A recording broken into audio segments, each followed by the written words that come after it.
ಎಲ್ಲರಿಗೂ ನಮಸ್ಕಾರ ರೀ. ಹ್ಯಾಂಗದಿರಿ? ನಾನು ಶ್ವೇತಾ. ಜಗತ್ನ್ಯಾಗ ನಡೆದಿರೋ ಸುದ್ದಿನ ನಮ್ಮ ಉತ್ತರ ಕರ್ನಾಟಕ ಭಾಷೆದಾಗ ಹೇಳಲಿಕ್ ಬಂದೀನಿ. ಮಸ್ತ್ ಚಾ ಕುಡ್ಕೋತ ಖಡಕ್ ಮಿರ್ಚಿ ಮಂಡಕ್ಕಿ ನೋಡ್ರಿ. ನೋಡಿ ಸುಮ್ ಕುಂದ್ರಬೇಡ್ರಿ. ಮತ್ತ ನಮ್ಮೆಲ್ಲಾ ವಿಡಿಯೋಸ್ಗಳನ್ನ ಲೈಕ್ ಮಾಡ್ರಿ. ನಿಮಗೇನ್ ಅನಿಸ್ತದ ಕಮೆಂಟ್ ಮಾಡ್ರಿ. ನಿಮಗ್ ಗೊತ್ತಿದ್ದವ್ರಿಗೆಲ್ಲ ಶೇರ್ ಮಾಡ್ರಿ. ಇನ್ನು ನಮ್ಮ TV Vikrama digital channel subscribe ಮಾಡುವುದಂತೂ ನೆನಪು ಹಾರ್ಬೇಡ್ರಿ. ನಮ್ಮ ದೇಶದಾಗ ಅದೆಷ್ಟೋ ಮದರಸಗಳದಾವ. ಈ ಮದರಸ ಅಂದ್ರ ನಿಮಗೂ ಗೊತ್ತಿರ್ತೈತಿ, ಅದು ಮುಸ್ಲಿಮರ ಪಾಠ ಶಾಲೆ ಅನ್ನೋದು. ಆದ್ರ ಅಲ್ಲಿ ಏನ್ ಕಲಿಸ್ತಾರ, ಏನ್ ಬಿಡ್ತಾರ ಅನ್ನೋದು ಇವತ್ತಿನ ತನಕ ಯಾರೊಬ್ರಿಗೂ ಚಂದ ಗೊತ್ತೇ ಇಲ್ಲ ನೋಡ್ರಿ. ಅಲ್ಲಿನ ಒಂದೊಂದು ಪ್ರಾಡಕ್ಟ್ಗಳು ಅಂದ್ರ ಒಂದೊಂದು ಮುತ್ತು, ಹವಳ, ವಜ್ರ, ವೈಡ್ಯೂರ್ಯಗಳಿದ್ದಂಗ. ಈ ಬಹಳಷ್ಟು ಸಲ ಅಲ್ಲಿನ ವಿದ್ಯಾರ್ಥಿಗಳನ್ನ ನೋಡ್ಲಿಕ್ಕತ್ರ ಈ ಸಾಲಿ ಕಾಲೇಜ್ನ್ಯಾಗ ಪಾಠನ ಹೆಂಗ ಸರ್ಕಾರನೇ ಎಲ್ಲಾ ನಿರ್ಧಾರ ಮಾಡ್ತೈತ್ ನೋಡ್ರಿ, ಥೇಟ್ ಅದೇ ತರ ಮದರಸಗೊಳದ್ರಾಗ್ನು ಸರ್ಕಾರನೇ ಪುಸ್ತಕ ಕೊಡ್ಬೇಕು ಅಂತ ಅನಿಸ್ತೈತಿ. ನಾ ಯಾಕೆ ಈ ಮಾತು ಹೇಳಲಿಕ್ಕತ್ತೀನಂದ್ರ ನೋಡ್ರಿ, ಅಲ್ಲಿನ ವಿದ್ಯಾರ್ಥಿಗಳಿಗೆ ನಮ್ಮ ರಾಷ್ಟ್ರಗೀತೆ ರೀ, ರಾಷ್ಟ್ರಗೀತೆನೂ ಗೊತ್ತಿಲ್ಲ ಅಂದ್ರ ಹೆಂಗ್ ಹೇಳ್ರಿ ತೀರಾ, ಹಾಡ್ಲಿಕ್ ಸಹಿತ ಬರಂಗಿಲ್ಲ ಅಂತ. आप गाएंगे राष्ट्रगान? बिल्कुल, अगर देखिए राष्ट्रगान वही जंगल मंगल है, जनगण मन अधिनायक जी। हाँ। और बिल्कुल गाया जाता है, मदरसों में गाया जाता है। अच्छा। तो हुकूमत ये कह रही है कि राष्ट्रगान गाए, हम लोग गाते हैं, बिल्कुल गाते हैं राष्ट्रगान। हाँ जी, राष्ट्रगान आप गाएंगे राष्ट्रगान? जितना आता है उतना गा लूंगा मैं। अच्छा, कितना आता है आपको? बोल देता हूँ, जनगण मन अधिनायक जय है, हाँ। भारत उत्कल गंगा। तो यही तो बात है कि अगर गाते पहले से मदरसों में अगर कहा जाता गाने का नहीं हूँ। तो याद होता आपको? हमको हुकूमत न सिखाए कि हम राष्ट्रगान कैसे गाएं। हाँ। ಅಲ್ಲ, ಇದು ಯಾವ ರಾಷ್ಟ್ರದ ರಾಷ್ಟ್ರಗೀತೆ? ಜಂಗಲ್ ಮಂಗಲ್ ಅಂತ. ಇವತ್ತೇರಪ್ಪ ನಾರೇ ಕೇಳಿದ್ದು, ಪಾಪ ರಿಪೋರ್ಟರ್ ಕೇಳಿದ್ದು ನಮ್ಮ ಭಾರತದ ರಾಷ್ಟ್ರಗೀತೆಯನ್ನ. ಆದ್ರ ಆ ಮದರಸ ಪ್ರಾಡಕ್ಟ್ ಹಾಡ್ಲಿಕ್ಕತ್ತಿರುವುದು ಜಂಗಲ್ ಮಂಗಲ್ ಅಂತ. ಜನಗಣ ಮನ ಹೋಗಿ ಜಂಗಲ್ ಮಂಗಲ್ ಮಾಡಿಬಿಟ್ಟಾನ. ನನಗ್ ಗೊತ್ತೈತಿ, ನಾ ಹಾಡ್ತೀನಿ ಅಂತ ಬಂದ ವಿದ್ಯಾರ್ಥಿ ಜನಗಣ ಮನ ಭಾರತ ಉತ್ಕಲ ವಂಗ ಅಂತ ಅಂದುಬಿಟ್ಟ. ನೋಡ್ರಿ, ರಾಷ್ಟ್ರಗೀತೆ ಅನ್ನೋದು ನಮ್ಮ ಅಸ್ಮಿತೆ. ಈ ದೇಶದಾಗ ಬದುಕ್ಲಿಕ್ಕತ್ತಿರೋದಕ್ಕ ಕಲಿಲೇಬೇಕಾದಂಥ ಗೀತೆ ಅದು. ಅಷ್ಟೇ ಅಲ್ಲ, ಯಾವುದೇ ತಪ್ಪಿಲ್ಲಾರ್ದಂಗ ಹಾಡಲೇಬೇಕಾದಂಥ ಗೀತೆ ಅದು. ನೋಡ್ರಿ, ನೀವು ನಮ್ಮಲ್ಲಿ ಸಣ್ಣ ಸಣ್ಣ ಮಕ್ಕಳೇ ತಪ್ಪಿಲ್ಲಾರ್ದೆ ಎಷ್ಟು ಚಂದ ಹಾಡ್ತಾರಂತ. ಆದ್ರ ಮಾರಿ ಮ್ಯಾಲ ಇಷ್ಟುದ್ದು ಮೀಸಿ ಬಂದೈತಿ ಈ ಮದರಸ ಪ್ರಾಡಕ್ಟಿಗೆ, ಇವ ಮಾತ್ರ ಬೆ ಬೆ ಬೆ ಬೆ ಅಲ್ಲಿಕತ್ತದ. ಇದಕ್ಕ ಹೇಳಿದ್ ನೋಡ್ರಪ್ಪ, ಮದರಸಾದಾಗ ಏನ್ ಕಲಿಸ್ಕೊಡ್ತಾರ ಅನ್ನೋದನ್ನ ಸರ್ಕಾರ ಸ್ವಲ್ಪ ಲಕ್ಷ್ಯ ಕೊಡ್ಬೇಕಾಗೈತಿ. ಹಾ, ನಮ್ಮ ಸರ್ಕಾರ ಅಂದ ಕೂಡಲೇ ನಮ್ಮ CM ನೆನಪಾದ್ರ ನೋಡ್ರಿ. ಸಿದ್ದರಾಮಯ್ಯನವ್ರ ಬಾಯಿ ತೆಗೆದ್ರ ಸಾಕು, ನಾವೊಬ್ಬ ಸಮಾಜವಾದಿ ಅಂತ ಕರ್ಕೋತಾರ. ಸಮಾಜವಾದಿ ಅಂದ್ರ ಎಲ್ಲಾರನ್ನು ಒಂದೇ ತರ ನೋಡೋರು ಅಂತ ಅರ್ಥ, ಒಂದೇ ದೃಷ್ಟಿನ್ಯಾಗ ನೋಡ್ಬೇಕು. ಆದ್ರ ಅವರು ಬದುಕ್ಲಿಕ್ಕತ್ತಿರೋದಕ್ಕೂ ಸಮಾಜವಾದಕ್ಕೂ ಎಳ್ಳು ಕಾಳಷ್ಟು ಸಂಬಂಧನೇ ಇಲ್ಲ ಅಂತ ಅನ್ಸ್ಬಿಡ್ತೈತಿ. ಇನ್ನಾನು ಗುಲಾಮಗಿರಿಯನ್ನೇ ಜೀವಂತವಾಗಿಟ್ಟಿರೋ ಕೀರ್ತಿ ಸಿದ್ದರಾಮಯ್ಯ ಮತ್ತೆ ಕಾಂಗ್ರೆಸ್ ಪಕ್ಷಕ್ಕೆ ಸಲ್ಲಬೇಕು ನೋಡ್ರಪ್ಪ. ಯಾಕಂತ ಹೇಳ್ತೀನಿ ಕೇಳ್ರಿ. ಸಿದ್ದರಾಮಯ್ಯನವರು ಹೋದಲ್ಲಿ ಬಂದಲ್ಲಿ ಅವ್ರು ಶೂ ಕಟ್ಲಿಕ್ಕ, ಶೂ ಬಿಚ್ಲಿಕ್ಕ ಮಂದಿರ್ತಾರ.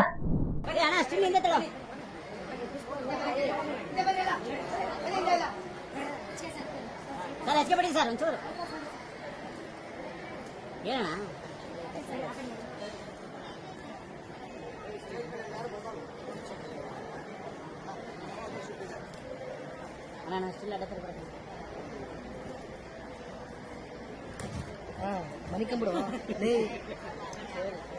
ಬೆಟ್ಕೊಡ್ಲೇನು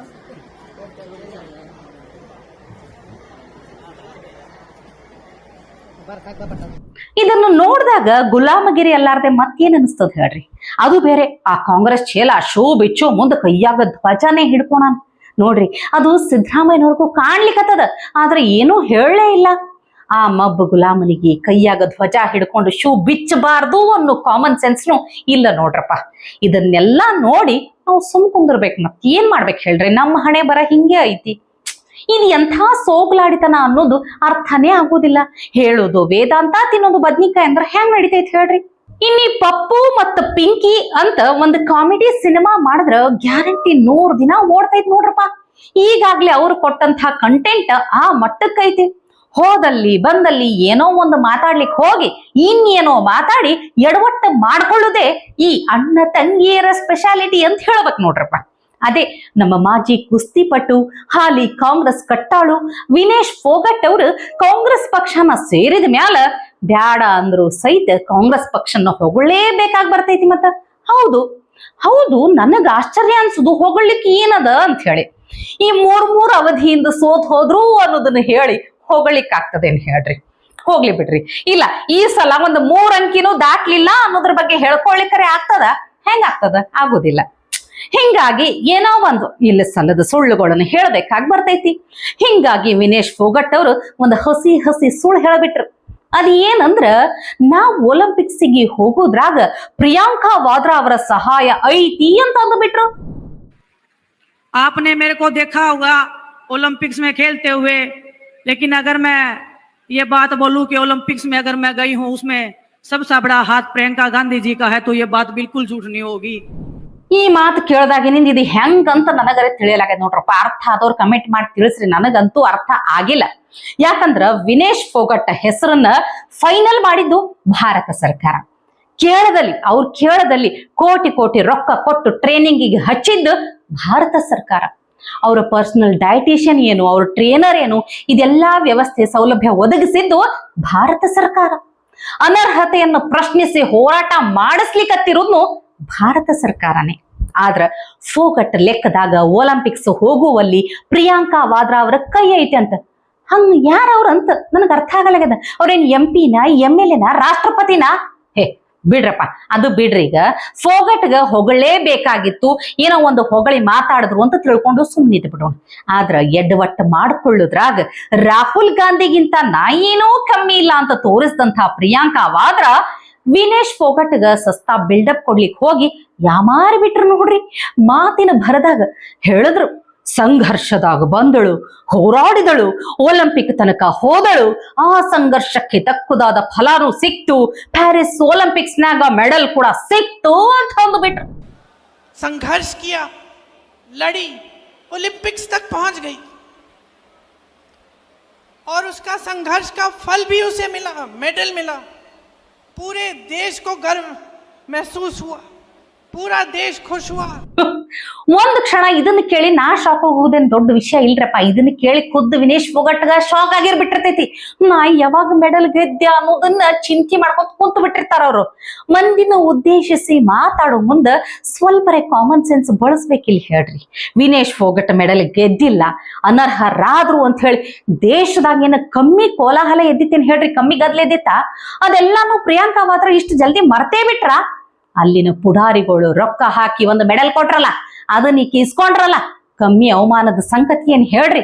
ನೋಡ್ರಿ, ಇದನ್ನೆಲ್ಲಾ ಹೇಳೋದು ಕೇಳೋದು ಯಾರು ಅನ್ಲಿಕ್ಕ ಉತ್ತರ ಅಂತೂ ಇಲ್ಲ ಅಷ್ಟೇ. ಇನ್ನೊಂದು ಮೋಸದ ಮುಖವಾಡನ ವಿನೇಶ್ ಫೋಗಟ್ ತೋರಿಸ್ಬಿಟ್ರು. ಅದೇನಂದ್ರ, ನಾ ಸೋತ ಮೇಲ ಯಾವುದೇ BJP ನಾಯಕರ ಫೋನ್ ಬಂದಿರ್ಲಿಲ್ಲಂತ. ಯಾಕ? ಅವ್ರ ಬಳಿ ನನ್ನ ನಂಬರ್ ಏನ್ ಇರ್ಲಿಲ್ಲೇನಂತ ಕೇಳ್ತಾರೆ ಇವರು. ಮೋದಿನೂ ನನಗ ಕಾಲ್ ಮಾಡ್ಲೇ ಇಲ್ಲ ಅಂತ ಹೇಳ್ತಾರೆ ಇವರು. ನೋಡ್ರಿ, ಆದ್ರ ಈ ಸುಳ್ಳುಗಳು ಹೇಳೋ ಮುಂದ ಒಂದು ಸಮಸ್ಯೆ ಏನಂದ್ರ ಬಹಳ ನೆನಪಿನಾಗ ಇಟ್ಕೋಬೇಕಾಗ್ತದ, ಮರಿಬಾರ್ದು. ಯಾಕೆ ಹೇಳ್ತೀನಿ ಕೇಳ್ರಿ. ಇದ ವಿನೇಶ್ ಫೋಗಟ್ ಇನ್ನೊಂದು ಇಂಟರ್ವ್ಯೂನಾಗ ಇದೇ ಪ್ರಶ್ನೆಗೆ ಉತ್ತರ ಹೇಳ್ತಾರ. ವಿನೇಶ್ ಫೋಗಟ್ ಮೋದಿ ಅವರು ಕಾಲ್ ಮಾಡಿದ್ರು, ಆದ್ರೆ ನಾನೇ ಮಾತಾಡ್ಲಿಲ್ಲ ಅಂತ ಅಂದಿದ್ರು. बीजेपी के सिंगल नेता ने ना मैसेज किया, ना फ़ोन किया. क्या मेरा नंबर नहीं था? क्या वो मेरे को जानते नहीं थे? अगर आप सच्चाई में, अगर आपको, आप ये नैरेटिव तोड़ भी सकते थे. जब मेडल से आप चूक गई तो प्रधानमंत्री ने आपसे बात की थी फोन पे? आया था फ़ोन, मैंने मना कर दिया. ರಾಜಕೀಯಕ್ಕೆ ಹೋದ್ಮೇಲೆ ಕಲ್ತು ಬಿಟ್ರಿ. ರಾಜಕೀಯಕ್ಕೆ ಹೋದ ಕೂಡಲೇ ಮಾತುಗಳು ಹೆಂಗ ತೂತಾಗ್ತಾವಂತ ನೋಡ್ರಿ. ನೀವ ಲಕ್ಷ್ಯ ಕೊಡ್ರಿ. ಮೋದಿ ವಿರುದ್ಧ ಮಾತಾಡಿದ್ರ ಒಂದಿಷ್ಟು ವೋಟ್ಗಳು ಬರ್ತಾವ ಅನ್ನೋ ಭ್ರಮೆದಾಗ ಅದಾರಲ್ಲ. ನೋಡ್ರಿ, ದೇಶದ ಪ್ರಧಾನಿಯಾಗಿ ಎಲ್ಲಾ ಕ್ರೀಡಾಪಟುಗಳನ್ನು ಸಮನಾಗಿ ನೋಡುವಂತ ಮೋದಿ ಮೇಲೆ ಇಂಥ ಅಪವಾದ ಹೊರಸ್ತಾರಪ್ಪ. ಇದೇ ವಿನೇಶ್ ಫೋಗಟ್ ನನಗ ಪೊಲಿಟಿಕಲ್ ಅಂದ್ರೆ ಇಷ್ಟ ಇರ್ಲಿಲ್ಲ, ನಾ ಬರುವುದಿಲ್ಲ, ನನಗದ್ರ ಬಗ್ಗೆ ಜ್ಞಾನನೇ ಇಲ್ಲ ಅಂತ ಅಂದಿದ್ರು. ಆದ್ರೆ ಈಗ ಹೆಂಗ ಟೈಪ್ ಅಂತ ಹೇಳಿ ಯೂಟರ್ನ್ ಹೊಡೆದ್ರು ನೋಡ್ರಿ.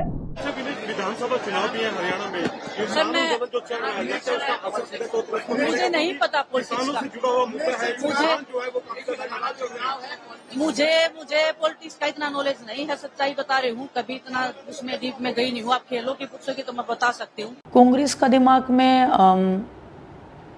पहले भी काफ़ी रिस्पेक्ट थी मेरी. मैं नहीं बोल सकती कि मैं बिल्कुल पॉलिटिकली, मेरे को बिल्कुल नॉलेज नहीं थी कभी भी.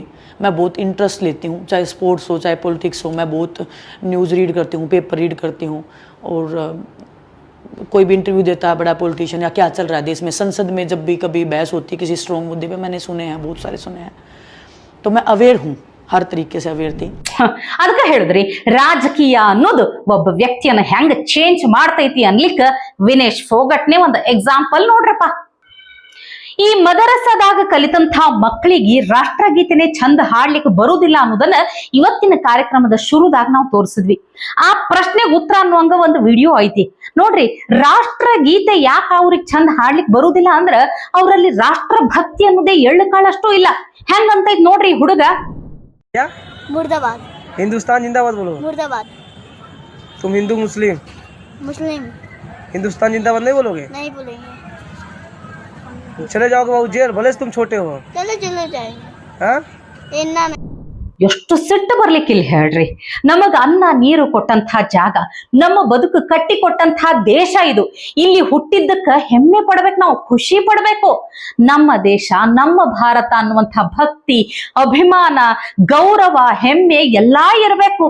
ಆದ್ರೆ ಇವಕ್ ಇಲ್ಲೇ ಇಲ್ಲ ನೋಡ್ರಿ. ಎಷ್ಟು ಸಣ್ಣ ವಯಸ್ಸಿನಾಗೆ ತಲೆಯಾಗ ಇಂಥ ದೇಶದ್ರೋಹಿ ವಿಚಾರಗಳನ್ನು ತುಂಬುತ್ತಾರ ನೋಡ್ರಿ. ನೀವು ಮೊದಲ ಇದು ಬಿಡ್ಬೇಕ್ರಪ್ಪ. ಇಂಥವ್ ಕಲಿಸ್ತಾರಲ್ಲ, ಇದು ಮೊದಲು ನಿಲ್ಲಿಸ್ಬೇಕು. ಇಂಥ ವಿಚಾರಧಾರೆಯನ್ನ ತಪ್ಪಿಸ್ಬೇಕು, ಚಲೋ ವಿಚಾರಗಳನ್ನ ಕಲಿಸ್ಬೇಕು. ಚೇಂಜ್ ಆದ್ರ ಚಲೋ, ಇಲ್ಲಂದ್ರೆ ಇಂಥವ್ರಿಂದ ದೇಶ ಉದ್ಧಾರ ಆಗೋದಿಲ್ಲ. ಇಂಥವಕ್ಕೆಲ್ಲ ಒದ್ದು ಓಡಿಸ್ಬೇಕು, ಅಂದ್ರ ದೇಶ ಉದ್ಧಾರ ಆಗ್ತದಂತ ಹೇಳ್ತಾ ಇವತ್ತಿನ ಕಾರ್ಯಕ್ರಮ ಮುಗಿಸ್ಲಿಕ್ಕತ್ತೀನಿ.